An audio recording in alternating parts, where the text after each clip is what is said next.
masjid kami bangkit untuk mewadahi para mu'alaf dan insan hijrah. Marilah kawan, saudara seiman, kita jalin persaudaraan bersama Mu'alaf Center Yogyakarta.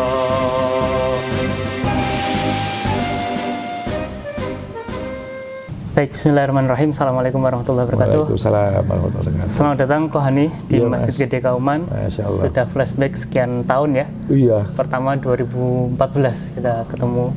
Ya itu baru-baru masuk Islam itu. Ya, acara Mu'alaf Center didirikan waktu itu. Diresmikan ya. Diresmikan. Sebelumnya kan kita sudah banyak aktivitas Mu'alaf di sini. Ya, pengislaman, kemudian ada dari komunitas juga datang ke sini. Jadi Masya Allah, oh iya, sebenarnya ini namanya sekarang Ustadz Ridwan Wicaksono. Dulu manggilnya mas.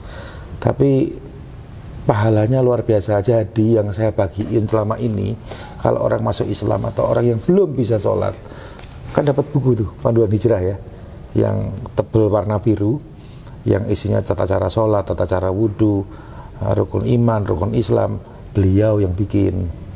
Pahalanya luar biasa mas nggak sadar masuk di Jepang, masih mana, itu dibagiin tiap hari. Padang baca tiap hari, dan itu buku yang terbaik sampai sekarang. Kenapa? Karena orang yang baru masuk Islam biasanya langsung dikasih buku zikir pagi petang, sama dia pasti digeletakin. Nah, tulisannya Arab semua, dia nggak ngerti baca apa. Gitu. Tapi yang dibikin Mas Ridwan, Masya Allah, ada Arabnya, ada Latinnya, ada artinya, cara bacanya ya, terus ada artinya. Jadi untuk belajar Al-Fatihah pun tinggal dengerin YouTube, terus baca Latinnya diikutin. Walaupun dia belum bisa Iqra, dia belum bisa baca Quran, insya Allah bermanfaat sekali mas itu buku. Mudah-mudahan jadi pahala antum. Amin. Dunia akhirat. Gitu. Ya tentu ini kan teman-teman Mu'alaf Center yang benar-benar menjadikan berkah ya. Tapi kalau nggak ada yang bikin juga percuma kan berarti. Banyak yang bikin. Tapi artinya saya berterima kasih ya, jazakumullah khairan kepada teman-teman Mu'alaf Center yang bertahan dari berbagai gempuran ya istilahnya. Ternyata memang mereka ini yang istiqomah, bisa stabil memperjuangkan sistem, kemudian mendakwahkan buku ini, mencetak, sampai membagikannya itu kan tidak mudah. Itu sampai luar negeri mas. Iya, insya Allah. Mungkin nanti boleh ditambah dengan bahasa Inggris. Insya Allah. Nah, jadi kita perlu yang panduan bahasa Inggris. Ternyata di WA saya ini ada ratusan. Saya punya ratusan mu'alaf bule. Dan mereka nggak ngerti harus belajar di mana. Di Indonesia mereka. Nah itu sedang kita pikirkan. Ya sebenarnya di Jepang juga banyak mu'alaf. Cuman inisiasi Mu'alaf Center yang dari komunitas Indonesia itu belum begitu matang. Jadi hanya sekedar pensyahadatan, kemudian pembimbingannya masih belum tersistematis. Nah di masjid yang saya tinggal di dekat itu memang multinasional. Jadi kalau yang di Mu'alaf Center bikinan orang Indonesia itu ada di Tokyo. Saya di Chiba. Nah di Chiba ini multicultural. Jadi memang butuh bahasa Inggris. Ya. Ada orang Turki, ada orang Uighur. Buku panduannya tinggal ditambah bahasa Inggris. Ya nggak ditambah. Diganti, translate. Iya, translate dan ya butuh sekali mungkin masukan dari teman-teman sekalian, jamaah mungkin atau asatid yang lain. Silahkan kita open mind ya untuk membuat masukan apa yang kurang seperti itu. Yang jelas ini kan nanti kalau bisa dijadikan panduan secara internasional kan setidaknya menjadikan satu referensi. Insya Allah. Tidak hanya untuk orang Indonesia, ada orang Uighur, Jepang, Turki. Insya Allah tanggal 8 Maret itu saya datangkan tamu namanya Syekh Utsman Ibnu Faruk. Syekh Utsman?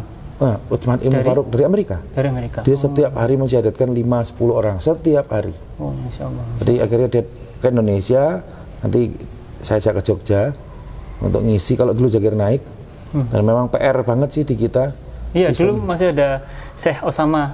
Iya, Bun Suhabi ada, baru ketemu juga, baru minggu lalu. Nah, terus PR-nya kita ini kan bahasa Inggris memang. Iya.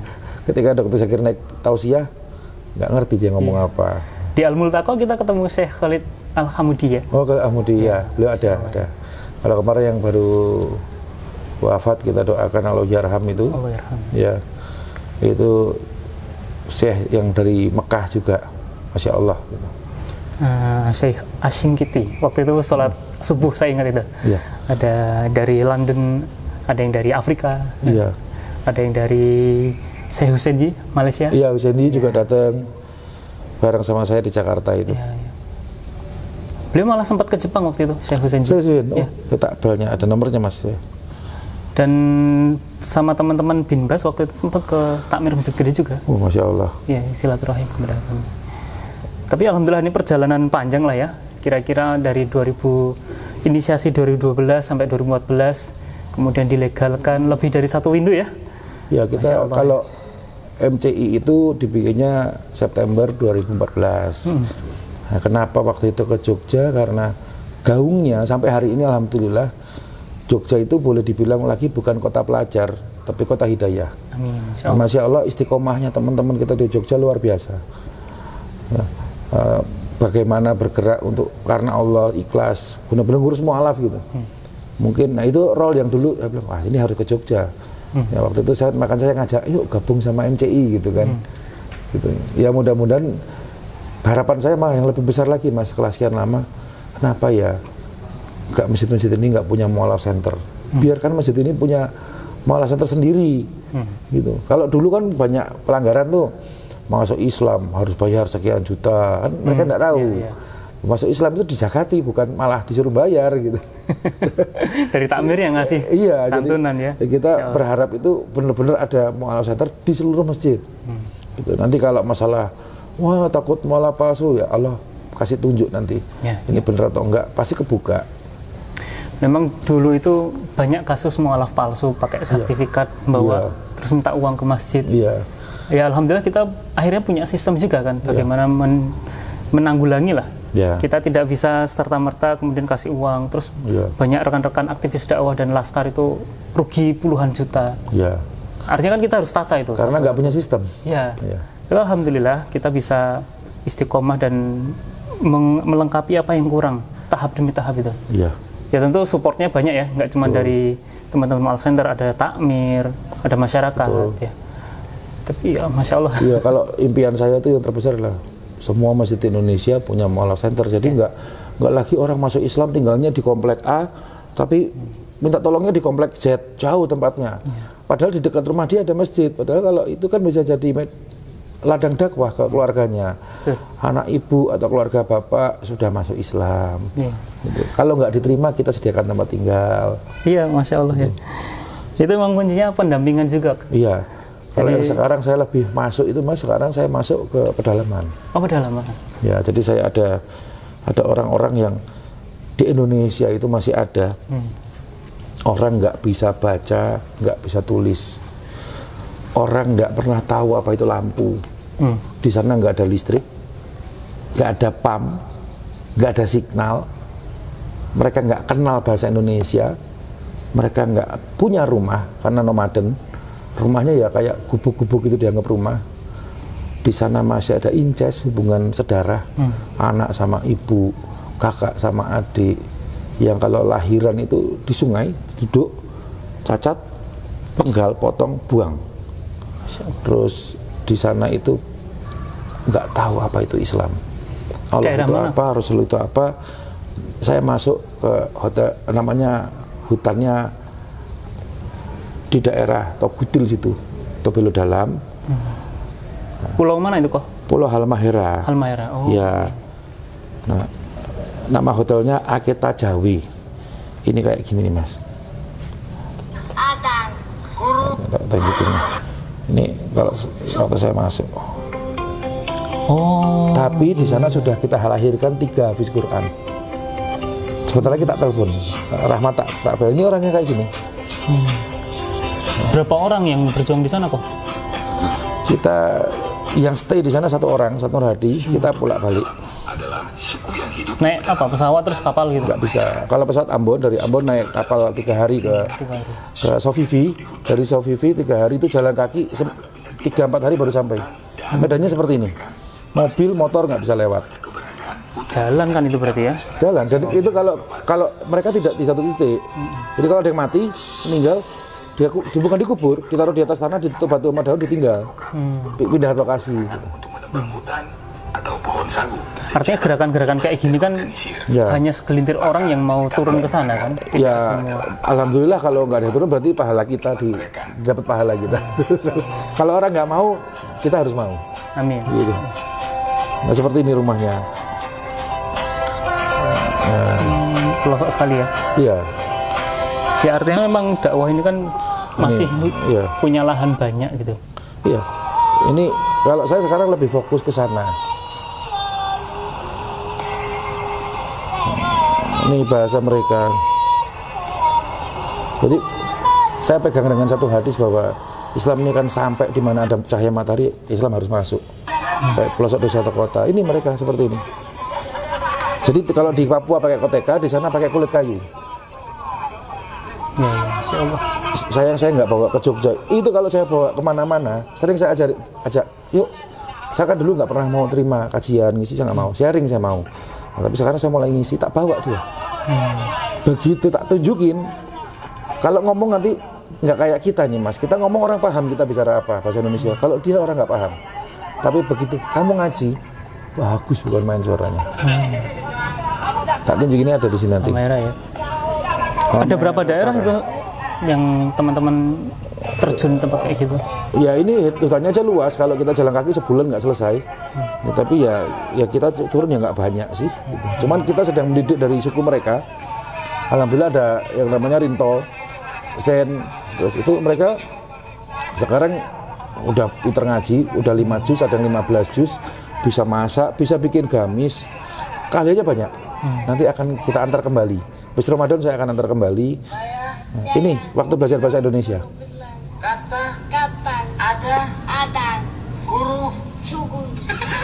Kita waktu ajari dia bahasa Indonesia. Satu roti dua rica raging rokok. Dia nggak bisa ngomong R. Lihat setelah jadi dalam waktu 3 tahun ya. Apalagi yang lahir kuraga. Artinya status mereka kan dalam hal ini buta huruf dan tidak tahu peradaban, tidak punya akhlak, tidak punya aturan, manusia primitif, Tarsan. Jadi kalau mau tahu apa, dia Tarsan. Dan di Indonesia banyak Tarsan. Ya, masih banyak. Tarsan itu akhirnya jadi Tarsan Islam. Di sana juga masuk Kristen. Ini Rahmat yang saya ambil, kakaknya jadi pendeta.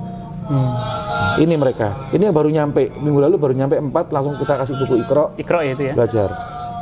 Dan nggak semudah itu. Kalau saya Jogja pasti Jogja pusing. Ketika kita kasih tempat kayak begini, kasih kasur, kasih kipas atau AC, dia pindah. Ini asalnya. Seperti ya. Sekarang dulu jadi Ustadz ya. Insyaallah. Barakallah. Nah ini yang nggak dibayangkan orang, ternyata ada medan dakwah seperti ini. Jadi tempatnya Pak Kasuba. Dulu kan saya main sama Pak Kasuba. Alhamdulillah. Gitu. Ya balik lagi ke tantangan Mu'alaf Center kok. Jadi dulu kan saya ingat ya waktu saya masih di pelosok Kuning itu kan tiba-tiba datang ibu bawa anak baru lahiran. Ya. Terus neneknya minta diislamkan. Sama si anak itu, si ibu itu minta diislamkan. Ternyata hamil 2 nikah. Ada juga bapak-bapak BIN, Badan Intelijen Negara, cerita tentang penangkapan narkoba macam-macam. Ternyata dia dapat hidayah masuk Islam. Ada juga pengusaha, macam-macam itu. Macam-macam banyak. Ada yang masih remaja. Jadi saya kira ya yang namanya relawan mu'alaf itu penting kok. Artinya semua orang Islam itu harus ada panggilan hati untuk merawat mereka-mereka ini. Minimal tempat konsultasi, minimal mau mengajari toharoh yang betul. Nah, jadi kan nanti statusnya kan ada relawan mu'alaf, ada pengurusnya, mungkin ada mu'alafnya. Kita bisa data itu siapa aja. Ya, ini saya juga lagi menginisiasi, mudah-mudahan bisa bikin ini mas, Asosiasi Mu'alaf Center Indonesia. Kita tahu ada Mu'alaf Center Jogja. Ada Mu'alaf Center Indonesia, ada Mu'alaf Center yang sedang mendirikan sendiri berdiri Solo, ada Ayah Sofia, ada banyak nama, ada Geraham Mu'alaf, ada At-Tauhid, ada macam-macam nama Mu'alaf Center ini. Mudah-mudahan mau bersatu dalam ukhuwah Islamiyah untuk menjaga isah dan marwahnya Islam, terus juga untuk menjaga akidah. Dan dalam asosiasi ini rencana saya semua data mu'alaf dikumpulkan di sana. Tapi kalau misalnya mu'alafnya punya Jogja, kita nggak ganggu. Itu hanya orang tunjuk satu orang untuk ngirim data dan bisa buka data. Jadi kita punya list real mu'alaf se-Indonesia. Walaupun nggak benar-benar nggak se-Indonesia, tapi ya lebih kurang 70-80% udah mendekati. Dan kita terhindar dari misalnya mu'alaf palsu. Atau kita punya database yang lengkap. Oh, yang ini kemajuannya di sini, ini di sini gitu. Memang dulu salah satu tantangan itu karena mu'alaf tidak diurusi sama pemerintah. Betul. Pemerintah kan hanya urusan di Dukcapil ya kan, ganti identitas, KTP. Nah, sedangkan masalah pembinaan, advokasi kalau ada masalah, kemudian pembimbingan, itu siapa yang bekerja? Ya akhirnya kan kita salah satu membuat database, pendataan. Ya dulu memang diawali di masjid ini, Masjid Kauman. Terus merembet masjid-masjid lain. Terus ada mu'alaf center. Kemudian kita bikin website-nya, kita bikin sistem registrasinya. Nah itu kan terus rutin. Artinya kalau nanti jadi menasional, harus ada sistem yang lebih tertata lagi untuk itu ya. Ya seringkali memang teman-teman tuh, wah ini hanya masalah registrasi, administrasi. Oh tidak seperti itu. Ada hak, waktu itu kasus ya, rebutan anak, ya kan. Ada hak gonogini. Jenazah. Itu kalau pemerintah nggak punya, kita nggak punya kekuatan hukum, di pemerintah sulit. Ya, makanya ada lembaga-lembaga mu'alaf yang akhirnya berupa badan hukum. Betul. Tapi itu insya Allah, gitu insya Allah yang namanya lembaga mu'alaf beda nama, tidak terpisahkan oleh harokah, oleh sekat, tidak ada. Gitu. Hanya namanya aja. Namanya saja. Memang kita kan niatnya tuh lillah. Gitu. Iya, kayak ayat Al-Quran ada Al-Ikhlas, ada An-Nas, ada ayat Kursi. Namanya beda, tapi semua itu kalamullah. Gitu. Insya Allah. Ya tentu yang kita jadikan motivasi ya kok ya. Kalau kita sudah ada mungkin tawaran atau mungkin hal-hal yang membuat kita agak menyimpang, nah saling mengingatkan. Artinya komunitas itu penting. Betul. Kan kita satu pribadi nih, kadang kan ada setan godaan atau mungkin bisikan. Ya, dan terus godaan mu'alaf itu macam-macam. Jadi kalau biasanya mu'alaf ketemu mu'alaf, mereka merasa kayak senasib sepenanggungan gitu. Iya, artinya kan ada komunitas itu saling mengingatkan. Bahkan ada kayak alumninya. Jadi kalau saya kan di Irna Center juga, saya pengawas. Atau di mu'alaf center saya, itu ada alumni angkatan tahun 2000. Ini mu'alaf yang tahun 2000. Ini kayak orang kuliah bilang gitu. Nah, ini menarik ini. Di Jepang juga sempat dibahas. Jadi status mu'alaf itu berapa tahun gitu? Nah, sempat, kalau di saya 3 bulan. 3 bulan ya, Insya Allah. Di Jepang itu ada beberapa lembaga zakat. Itu mengijtihadkan maksimal 5 tahun. Maksimal 5 tahun. Iya. Nah, di Mu'alaf Center Jakarta kan akhirnya kita setujui minimal dapat sertifikat 8 pertemuan bimbingan. Ya, meskipun tidak bisa ideal. Tapi status mu'alaf itu kan tergantung orang tersebut dalam memahami Islam. Ya, bahkan beberapa organisasi mengatakan banyak orang Islam itu statusnya seperti mu'alaf, belum bisa ngaji, belum rutin sholat, belum memahami apa rukun Islam, rukun iman. Jadi ada status seperti itu yang nanti di lembaga zakat itu sedikit bingung ini mu'alaf atau bukan, karena ada asnaf kan. Ada asnaf yang harus diberikan haknya gitu. Nah akhirnya itu disepakati 5 tahun setelah keislaman gitu. Apapun kondisinya, kalau udah 5 tahun nanti nggak dikasih sebagai mu'alaf. Tapi kalau di bawah 5 tahun itu masih ada peluang diberi asnaf. Iya. Masing-masing punya kebijakan yang berbeda-beda, tapi arti kata dari mu'alaf sendiri adalah orang yang baru masuk Islam. Ya, jadi dilunakkan hatinya. Iya, dilunakkan dan dia baru memeluk Islam. Paling kalau di saya 3 bulan, paling lama nggak setelah setahun jangan ngomong mu'alaf lagi. Kalaupun dalam setahun dia belum bisa ngaji, belum tahu ini, saya tanya, kamu masuk Islam itu sungguh-sungguh nggak? Kan kalau kita mencari sesuatu, kita cari makan aja, cari nafkah aja, kita sungguh-sungguh. Dari nggak bisa jadi bisa, dari nggak bisa nyetir mobil jadi bisa jadi sopir Grab, online, ojol gitu. Nah kalau kamu Islam ya sungguh-sungguh baca Quranmu gitu. Nah itu kalau dia nanti tetap nggak bisa, itu saya sebutnya bukan lagi mu'alaf tapi hijrah. Dia udah muslim yang sedang berhijrah, tadi nggak sungguh-sungguh jadi sungguh-sungguh. Ya, semangat itu yang harus kita berikan saat bimbingan. Betul. Karena dari mu'alaf kita sendiri aja ada yang dulu benar-benar diusir itu, dipukul, rukuhnya dilempar ke genteng gitu. Tapi akhirnya dia jadi pengusaha butik gitu. Iya. Apa kulaan di Beringharjo, beli barang kemudian dijual. Sedikit-sedikit bikin souvenir tambah gede. Wah, ternyata omsetnya tambah besar. Artinya apa? Kesungguhan ini yang perlu kita tularkan gitu. Supaya dalam membimbing itu yang ditimbulkan mereka termotivasi untuk belajar. Tidak hanya pasif, dengerin ceramah, tidak. Tapi dia bisa belajar, bisa menghafal, bisa memahami, bisa tanya pendapat, ya seperti itu. Betul. Kalau nanti dilemahkan sama agama sebelumnya, kan banyak tuh mimpi ketemu siapa gitu kan, mimpi ketemu mohon maaf Yesus, kemudian wah saya pengen balik lagi. Nah ini kita harus tahu, ini mu'alaf harus bisa jawab. Mengapa di Islam seperti ini? Kenapa tidak balik saja ke agama sebelumnya gitu. Itu ketuguhan kayak gitu. Iya, ketemu jin maksudnya, bukan Yesus. Jinnya masuk mimpi ya, Mas? Iya kan, kalau terus bilang ketemu Yesus, banyak kan yang bilang, saya masuk Kristen karena ketemu Yesus. Yang mana fotonya? Suruh nunjukin aja, bingung, ada banyak. Gitu. Versinya banyak. Iya. Tapi ya, Masya Allah, intinya ya Mu'alaf Center ini mudah-mudahan Mu'alaf Center adalah kewajiban semua muslim. Buat saya pribadi, Nabi SAW sudah pernah mencontohkan pergerakan Mu'alaf Center melalui kisah Muhajirin Ansor, orang yang berhijrah. Mu'alaf itu orang yang berhijrah dari kekafiran menjadi bertauhid. Dia berhijrah dari tidak menyembah Allah, beribadah kepada Allah, dia beribadah kepada Allah. Berarti kita melihat, oh ada orang-orang yang mau mencintai Allah, mau mencintai Nabi kita SAW, mau ikut sholat, mau ibadah, kita cintai mereka. Itu kan dicontohkan Muhajirin Ansor. Ya, semoga itu bisa ada di mana-mana. Ya, Masya Allah. Kalau problema ya ada, namanya hidup, namanya bermuamalah. Memang rata-rata yang muamalah baru masuk Islam, ya namanya orang yang dilembutkan hatinya dari keras ya. Dulu saya kerasnya kayak apa, Mas? Baru masuk Islam semua tahu ini hadi orang dablek keras ya, gitu kan. Tapi dengan seiring berjalannya waktu, sholat itu memperbaiki saya. Bacaan Quran, kita akan merenungi, nangis. Ya Allah, dikasih ayat kok ya pas gitu. Ya, Masya Allah. Ini kayak ditusuk-tusuk hati ini, akhirnya jadi pelan-pelan dilembutkan. Itulah ahlak saya akhirnya pelan-pelan diperbaiki. Ya. Kalau dulu karena ahlaknya suka makan babi mabuk gitu, sekarang ahlaknya makan kurma sama air jam-jam gitu. Ya itu hidayah Allah ya. Ya. Sampai di bandara itu Halim Perdana Kusuma itu ada petugas bandara, Kohani datang, kemudian petugas bandaranya tuh kenal dengan Kohani. Masya Allah. Ya kadang nggak enaknya di situ. Jadi terpaksa di ujung depan, paling depan gitu, ujung tombak dan ujung tombok gitu kan.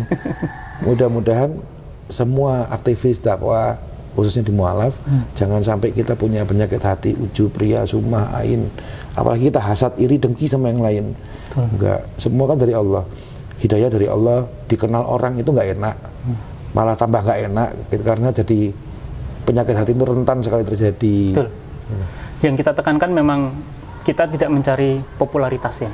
Kita tidak ingin mendapatkan hal duniawi yang berlebih-lebihan, melupakan kita, yang melalaikan kita. Kita ingat sahabat tuh Thalhah bin Ubaidillah. Nanti bisa dilihat tuh.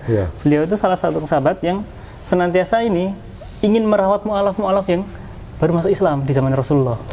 Ya, sampai Thalhah bin Ubaidillah mimpi ada mu'alaf yang ngantri masuk surga. Wah, kisahnya panjang sekali. Tapi intinya dari seorang sahabat Thalhah bin Ubaidillah itu kita bisa ambil hikmah. Ternyata merawat mu'alaf ini menjadikan hikmah-hikmah bagi yang merawatnya. Ya, memunculkan pelajaran-pelajaran yang baru. Kita bisa lebih dewasa, lebih bisa mengerti bagaimana mendakwahkan Islam secara privat, tidak hanya sekedar ceramah di podium atau menjadi khotib atau khotbah, tapi memang betul-betul mendampingi, memprivat, membaca abata sampai Quran. Itu butuh keikhlasan, karena yang namanya mu'alaf satu orang aja itu kalau sudah minta diperhatikan, bukan dia merasa lebih, memang karena dia tidak tahu harus bertanya kemana, dia harus apa. Dan membentuk karakter itu kan sulit, karakter muslim, karakter islami, nggak semudah yang kita bayangkan. Ya mudah-mudahan Allah balas kebaikan berlipat untuk siapapun yang selama ini sudah memperhatikan mu'alaf. Terus ya jangan juga terjun sendiri. Banyak orang yang saya mau ngurus mu'alaf sendiri tanpa ada lembaga dan tidak bertanya kepada ahlinya, kecebur, kecewa akhirnya. Nah, ya karena Anda tidak bertanya ke misalnya Mu'alaf Center Jogja, ini ada begini, konsultasi dulu, tapi saya mau bantu gitu. Alhamdulillah gitu. Itu disebut relawan. Ya, Masya Allah, Masya Allah. Jadi mungkin ini sekedar obrolan santai kita ya, kok bahwa kita ini ya kayak nyusun batu bata ya, ka'annahum bunyanun marsus katanya. Allah kan dalam surat As-Saff itu menyatakan kita ini harus membangun suatu bangunan yang kokoh supaya benteng kita juga kuat ya. Kita batu bata kita itu tersusun, dan insya Allah batu bata yang kita susun di dunia ini akan diganti di surga, insya Allah. Amin. Insya Allah. Mungkin itu teman-teman sekalian, alhamdulillah kita bisa saling silaturahim dan insya Allah gerakan ini akan bisa langgeng ya sampai kapanpun. Kalaupun kita yang di sini sudah gugur, insya Allah ada yang menggantikan. Hilang satu tumbuh seribu. Jangan lupa kita doakan, Masya Allah, Ustadz Ridwan ini Masya Allah, beliau ini di mata saya jenius, Beliau pemenang Olimpiade, ya nggak perlu saya cerita, banyak lah ilmunya, bikin robot. Dan umur berapa sekarang? 32. Beliau PhD, profesor. Gitu. Calon insya Allah. Ya, dan Masya Allahnya itu dari segi ilmu dunia yang dimanfaatkan untuk akhirat. Tapi kita doakan pergerakan di Jepang, di mana setiap hari orang bunuh diri, di mana nggak mudah dakwah di sana dan Ustadz ada di sana. Masya Allah, gitu. Mudah-mudahan Allah mudahkan, dan itulah janji Allah. Kalau Ustaz sampai Jepang, saya sampai pedalaman, Insya Allah. Iya, sama-sama berjuang. Ya. Kalau saya ke Jepang mau tambah nggak ngerti ngomong apa kan? Nanti ditunggu kalau mau ke Jepang silaturahmi tempat kami, Insya Allah. Ustaz. Kemarin teman saya udah ke sana, kemarin Ustaz udah balik ke Jakarta. Iya. Insya Allah. Gitu. Ya, mungkin itu. Terima kasih. Jazakallahu khair sudah berkunjung. Allah ya barik. Assalamualaikum warahmatullahi wabarakatuh. Waalaikumsalam warahmatullahi wabarakatuh.